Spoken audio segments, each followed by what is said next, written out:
అందరికీ నమస్కారం. మీడియా మిత్రులందరికీ నమస్కారం. ఈరోజు అంబటి రాంబాబు ఆయన నోటికి ఏం వస్తే అది మాట్లాడుతున్నాడు, ఏం మాట్లాడుతున్నాడో తెలియట్లేదు.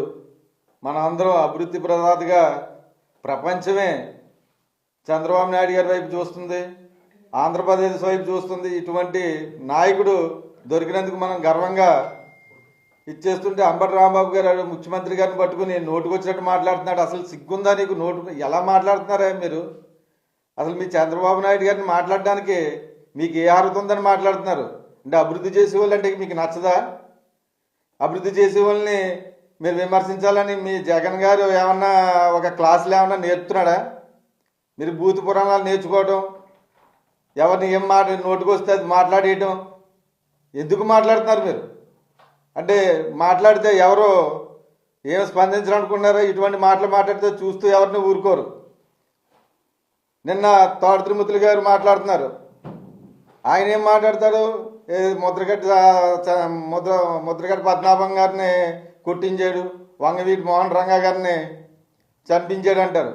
అంటే చంద్రబాబు నాయుడు గారి మీద బురద జల్లితేనే కానీ మీరు బతకలేరా? అంటే ఏదో తీసుకొచ్చి చంద్రబాబు నాయుడు గారికి అంటగట్టేయడమేనా? అంతా నువ్వు రంగా గారిని చంపారని చెప్తున్నావే. రంగా గారు చంపిన తర్వాత నువ్వు టీడీపీ పార్టీలో ఎమ్మెల్యేగా అవ్వలేదా? తిరుమతులు గారు మిమ్మల్ని ఒక విషయం అడుగుతున్నా. మీరు టీడీపీ పార్టీలో ఎన్ని సంవత్సరాలు పనిచేశారండి చంద్రబాబు నాయుడు గారు వెనకాల? అప్పుడు రంగా గారు గుర్తు రాలేదా? ముద్రగడ్డ పద్మనాభం గారు దీక్ష చేసినప్పుడు మీరు టీడీపీ పార్టీలో ఎమ్మెల్యేగా లేరా? ఎందుకు మాట్లాడుతున్నారండి తిరుమతులు గారు? అంటే కులాలను విడదీసి రాజకీయం చేయాలా? కులాలను విడదీసి రాజకీయం చేసి రాష్ట్రాన్ని అన్యాక్రాంతం చేయాలని ఒక ఆలోచనతో మీరు ముందుకెళ్తున్నారా? చంద్రబాబు నాయుడు గారు, పవన్ కళ్యాణ్ గారు కులాలను కలిపి ముందుకెళ్లాలని ఒక మంచి ఉద్దేశంతో ఆంధ్రప్రదేశ్ రాష్ట్రాన్ని అభివృద్ధి చేయాలి, కులాలను కలుపుకుంటూ ముందుకెళ్లాలని మంచి ఆలోచనతో వెళ్తుంటే మీరేమో కులాలను విడదీసి ఆంధ్రప్రదేశ్ని ఎలాగా అన్యాక్రాంతం చేయాలి, ఎలాగా గొడవలు సృష్టించాలనే ఆలోచనే తప్ప మంచి ఆలోచన మీకు రాదా? తిరుపతి గారు మిమ్మల్ని ఒక విషయం అడుగుతున్నాను. కోనసీమ మల్లల కేసులో కాపు కుర్రలను ఎంతమందిని అరెస్ట్ చేశారండి? ఎప్పుడన్నా సరే మీరు వాళ్ళ వెనకాల నిలబడ్డారా? అది మానేసి ఎస్పీ గారికి, డీజీపీ గారికి ఇదిగో ఆ కుర్రోని పెట్టండి, ఆ కాపుల కుర్రోని పెట్టండి, దీన్ని పెట్టండి అని వాళ్ళకి రికమెండ్ చేసి కొత్త పేర్లు ఇరికించారే తప్ప కాపులను ఏమన్నా కాపాడారా?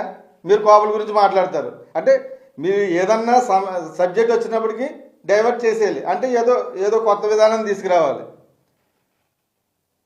కల్తీ లడ్డు గురించి వచ్చినప్పటికీ ఇది తీసుకొచ్చి దీన్ని డైవర్ట్ చేయటం, డైవర్ట్ పాలిటిక్స్ చేయటం, ఇది ఏంటండి? ఏంటండి? ఏం చేద్దాం అనుకుంటున్నారు మీరు రాష్ట్రాన్ని? మళ్ళీ ఇంకొకసారి ఇటువంటి తప్పుడు మార్గాన్ని ఎందుకు తప్పుడు మాటలు మాట్లాడితే చూస్తూ ఊరుకునేది ఎవరు ఉండరు. మీకు మరొకసారి చెప్తున్నాం, మీడియా మిత్రులు ఎదురుగా మీకు చెప్పేది ఒకటే, అభివృద్ధిని ఎంకరేజ్ చేయండి, మేము మీకు కలిసి వస్తాం. అంతే తప్ప ఇలాగా రాష్ట్రాన్ని నాశనం చేసేయడానికి బూతులు తిట్టడం, డైవర్ట్ పాలిటిక్స్ చేయడం, గొడవలు సృష్టించడం ఇటువంటివి చేస్తే చూస్తూ ఊరుకునేది లేదని మీడియా మిత్రులు సందర్భంగా మీకు తెలియజేసుకుంటున్నాం.